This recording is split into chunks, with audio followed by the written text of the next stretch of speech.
Interesting how the people you save can become the same people who try to break you. That's the thought that kept circling my mind the night my parents called me and my 7-year-old son dead weight while sitting on the couch I bought, eating the food I paid for, living under the roof I worked 3 jobs to secure. I'm Monica, and I never imagined the 2 people who raised me would one day spit venom at me in my own home. But that night, everything snapped, and I realized it was time they faced consequences they never saw coming. For months, I tried to convince myself that taking my parents in was the right thing to do. My dad had lost his job after yet another argument with his supervisor, and my mom's health was shaky enough that she needed someone around. I didn't hesitate. I opened my door, rearranged my life, and told myself this was just temporary. But temporary became indefinite, and indefinite became entitlement, and entitlement turned into a slow-burning poison that crept into every corner of my home. At first, the signs were small. My dad grumbling about how the Wi-Fi wasn't fast enough. My mom complaining that the guest room bed hurt her back. Then they started making subtle comments about how lucky I was to have a stable job and a house, comments that stung more than they should have. I brushed it off. I wanted peace. I wanted my son, Liam, to have grandparents who loved him without the bitterness they used to show each other. I thought maybe living with us would soften them. I was wrong. Within 2 weeks, they began treating my home like it was theirs. My dad rearranged my kitchen cabinets because your system makes no sense. My mom criticized the way I disciplined Liam, telling me, you're too soft on him. That's why he acts spoiled. Spoiled. My son, who shared his toys, his room, and his peace with 2 adults who barely said thank you. Then came the money comments. And those were the ones that lit the fuse.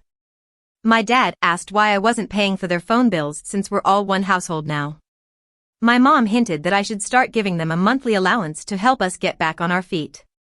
When I reminded them that I already covered rent, food, utilities, and transportation, my mom rolled her eyes and said, "You act like you're doing us a favor." That line almost broke me. Almost. But the real breaking point came on a Thursday night, a night I'll never forget. I had just come home from a long day at work. Liam had been waiting excitedly to show me the little paper robot he made at school. I walked in, exhausted but smiling, because his joy always refueled me.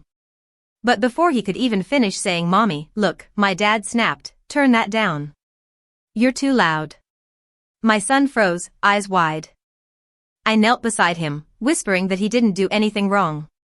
But my reassurance was interrupted by my mom's sharp voice. "Honestly, Monica, you and that child are becoming dead weight around here." Silence. Thick. Heavy.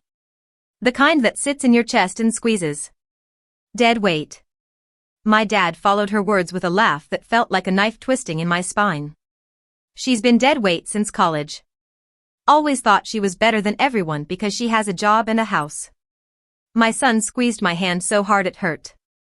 I stood up slowly because rage has a way of making your movements deliberate. "What did you just say?" I asked. My mom folded her arms. "You heard me. You're dead weight. And frankly, you should be grateful we're staying here. We've done more for you than you've ever done for us." My dad chimed in. "Exactly. You wouldn't have anything without us. And you're raising that boy wrong. Someone needs to tell you." Liam pressed his face into my hip, trembling. In that moment, something inside me shattered, and something stronger formed in its place. I looked at them with a calmness that scared even me. "Okay," I said. "Noted." My mom scoffed. "Don't get dramatic." But I wasn't being dramatic. I was being strategic. For the next 3 days, I said nothing. I didn't argue. I didn't confront. I observed. I documented. I planned. I checked tenant laws, important detail. They weren't tenants, they were guests. Guests who had overstayed their welcome. Guests I had the legal right to remove without notice. And when I tell you I prepared that morning with the precision of a general before battle, I mean every word. I woke up early. Made breakfast. Packed Liam's school bag. Printed documents. Set aside their belongings. Recorded videos for proof. Called a locksmith. Arranged for my neighbor to watch from across the street in case things escalated. By the time my parents came downstairs, I was ready. My dad shuffled into the kitchen first, scratching his head. "You're up early," he muttered. My mom followed, frowning when she noticed the neatly stacked boxes by the door. "What's all this?" I turned to them, steady and unshaken. "Your things," I said simply. My mom blinked. "What do you mean our things?" I took a breath, not shaky, not angry, just final. "You're leaving today." The shock on their faces would have been funny if the situation hadn't been so painful. My dad barked out a laugh. "You can't just kick your parents out." "I can," I replied. "And I am.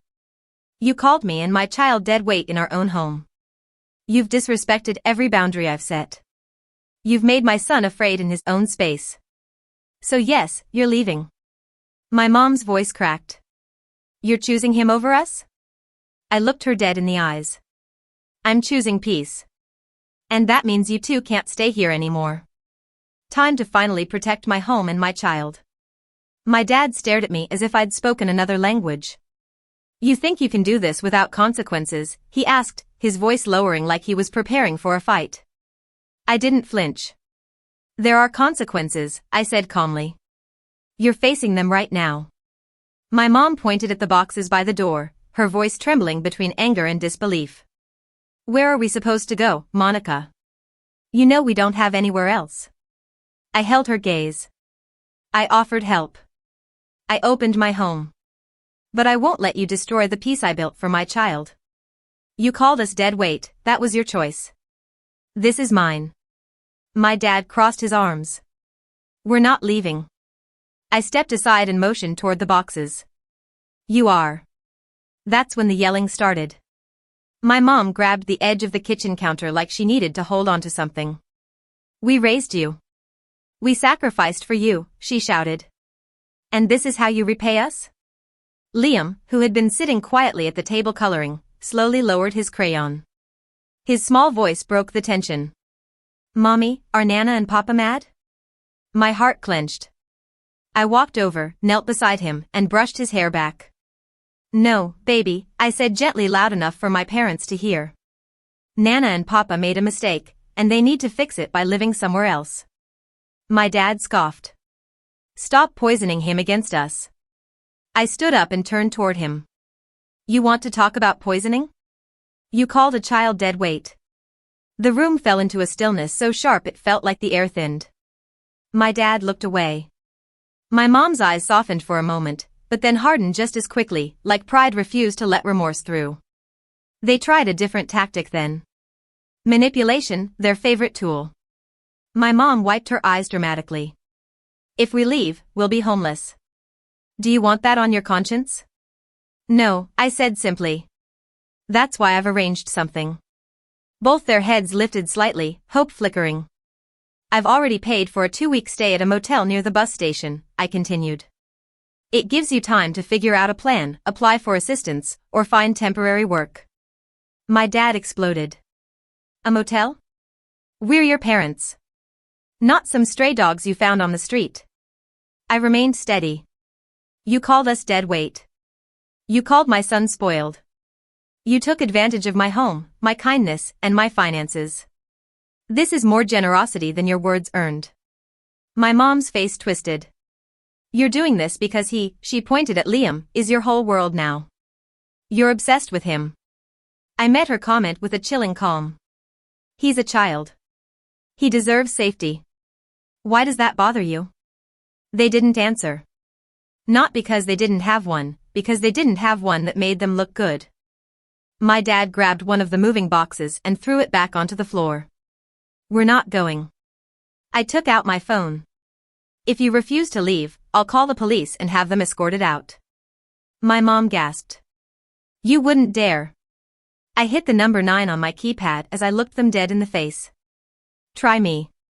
Silence swallowed the room. My dad's jaw clenched. My mom's eyes filled with a mix of hatred and disbelief. But they both knew I meant every word. Finally, my mom slumped into a chair and whispered, "We should go." My dad snapped his head toward her. "Are you serious?" She nodded without lifting her eyes. "She's not bluffing." He stared at me for several seconds, trying to intimidate me with a look I'd feared all my life. But fear was no longer my weakness, it had become my fuel. They packed. Slowly. Loudly. With heavy sighs and dramatic murmurs meant to guilt-trip me. But I didn't waver. I watched over them carefully, ensuring nothing mysteriously ended up in their bags that didn't belong to them. At one point, my dad tried to take one of my tablets, claiming he needed it for job applications. I calmly removed it from his hands and said, "You can use the library computers like everyone else." He grunted and shoved the rest of his belongings into the box. When everything was finally packed, my parents stood by the door, looking strangely small, even though they tried to look bigger than their pride allowed. My mom stared at me with wounded eyes. "You'll regret this, Monica," she whispered. I shook my head. No. I regret letting it get this far. Liam came up beside me and held my hand. My mom looked at him for a moment and then quickly looked away, like his innocence was too much of a mirror. They walked out. The door clicked shut behind them. I expected relief, but instead, I felt a complicated mix of sadness, guilt, anger, and freedom all at once. Liam wrapped his tiny arms around my waist. "Mommy, are they coming back?" "No," I said softly, stroking his head. "Not to live here." We stood there together in the silence of our home, finally ours again. But the story doesn't end there. Because entitlement has a way of lingering even after the person leaves. And my parents weren't done with their games. 2 days later, I found out they had gone to the rest of the family, twisting the story like expert manipulators. My aunt called me, furious. "Monica, how could you kick your sick mother out on the street?" My uncle texted me a paragraph-long message about how family is everything. My cousin posted a vague Facebook status about people forgetting where they came from. My parents had clearly spun a dramatic tale of victimhood. And while I was tempted to ignore the chaos, they crossed another line I didn't see coming. They told the family that I was abusing my son, and that's why they had to leave. That was my final straw. You don't mess with my child. Not now, not ever. And if my parents wanted to start a war of lies? I was more than prepared to show them the truth. The moment I heard my aunt say the words child services, something inside me froze. Not out of fear that I had anything to hide, because I didn't, but because the idea that my own parents would stoop that low made my stomach twist. They knew exactly what those words meant to a single mother. They knew it would hurt me. They knew it would damage my reputation. And they still weaponized it, because losing access to my home and my wallet was apparently an injury they couldn't tolerate. After I hung up the call, my hands shook with anger. Liam sat on the couch, watching cartoons, blissfully unaware of the storm brewing around us. I looked at him, his innocence, his kindness, his pure heart, and I knew one thing with absolute certainty. I needed to end this. Not quietly. Not politely. Not by ignoring it and hoping the fire would die on its own. No. This time, I would expose every lie they told. And I would do it in front of the entire family. The opportunity came faster than I expected. My cousin Jenna invited me to a Sunday family check-in at my aunt's house. I knew exactly what that meant, a public scolding disguised as a warm gathering. My parents would be there, playing the victims, soaking up sympathy. The rest of the family would take their side automatically, because that's how it always was. My family loved entitlement disguised as tradition. But this time, I was ready. I gathered everything, screenshots of texts, recordings of arguments, timestamps, proof of their financial abuse, and even footage from the day I asked them to leave. Not to shame them, but to protect myself. I wasn't going to let manipulation rewrite reality. Sunday came. On the drive there, Liam sat in the back seat humming to himself, swinging his feet, excited because he thought he was just going to see his cousins. I didn't tell him the real reason we were going. I refused to let him feel anxiety that didn't belong to him. When we arrived, the tension was almost visible. Conversation stopped when I walked into the living room. My parents were sitting on the couch like royalty, wrapped in blankets, holding mugs of tea as if they were survivors of a great tragedy. My aunt stood up, arms crossed. "Monica," she said coldly, "we need to talk." I nodded. "Yes. We do." Liam ran off to play in the next room, and I followed the adults into the dining room. Everyone sat down except me. Standing made me feel stronger, less trapped. My aunt sighed dramatically.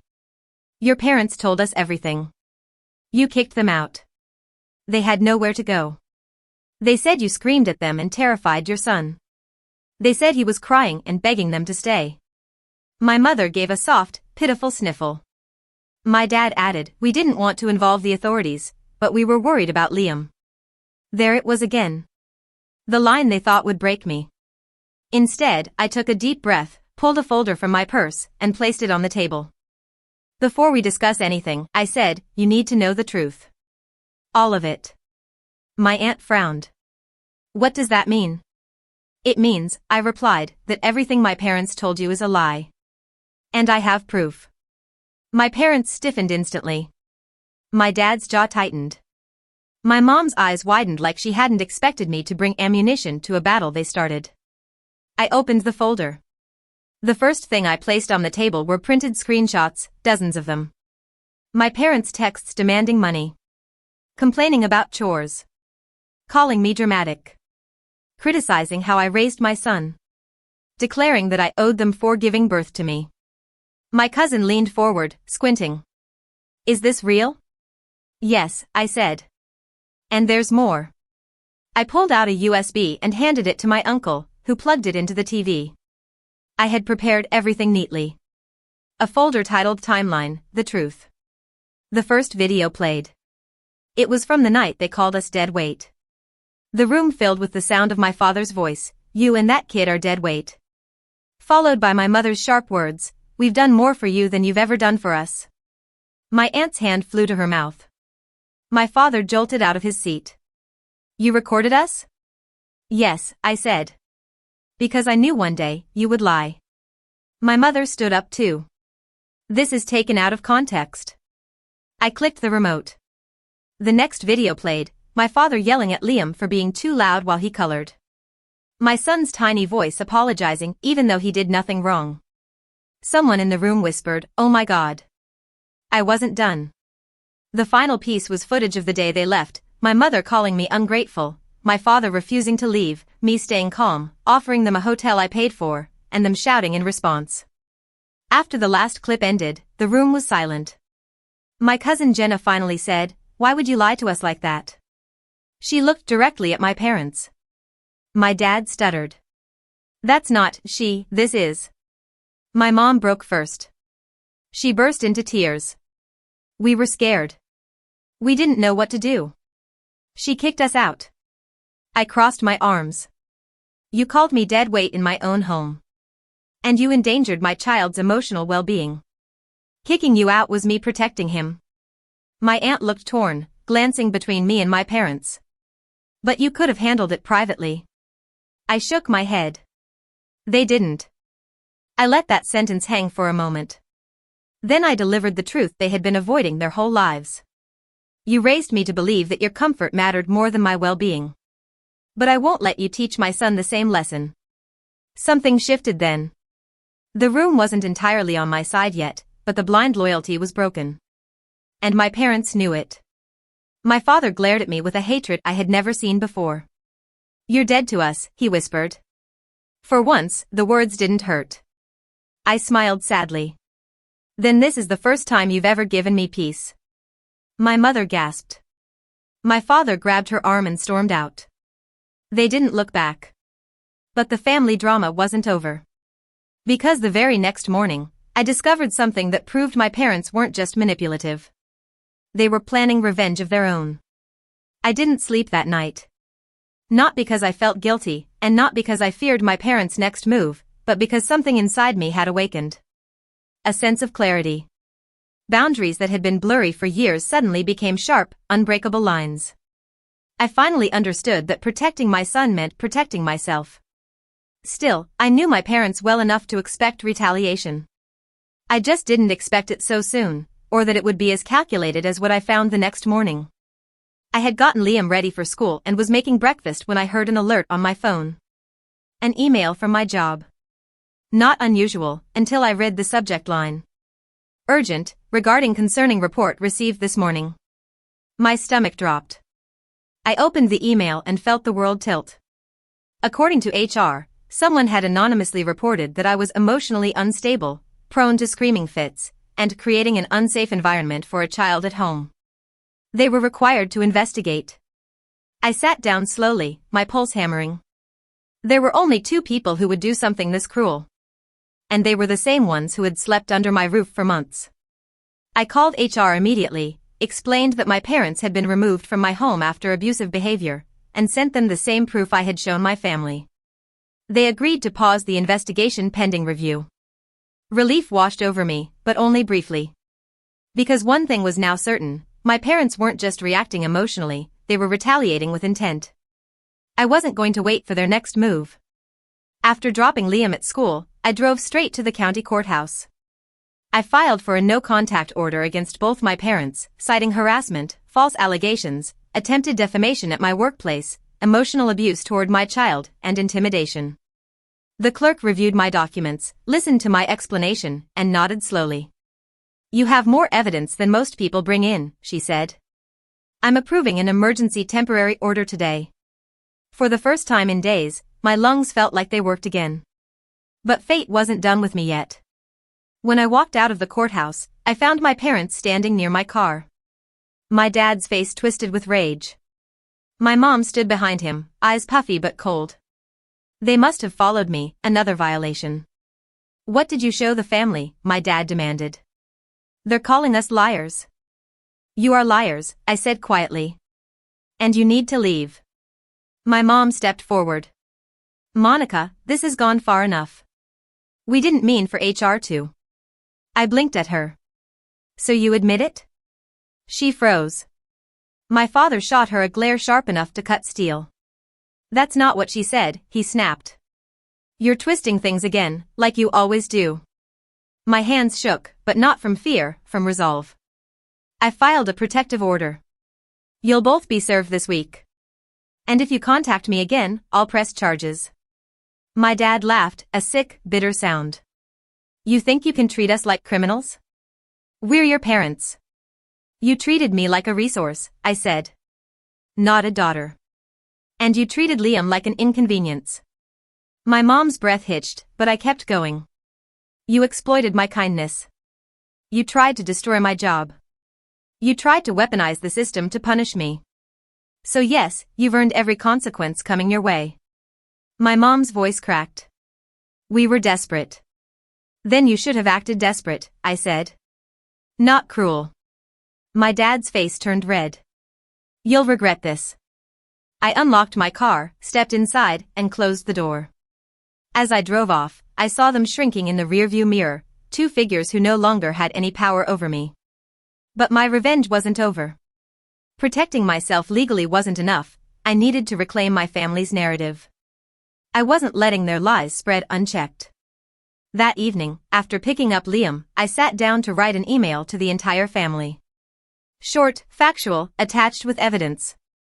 No emotion. No drama. Just truth. I hit send. Minutes later, replies flooded in.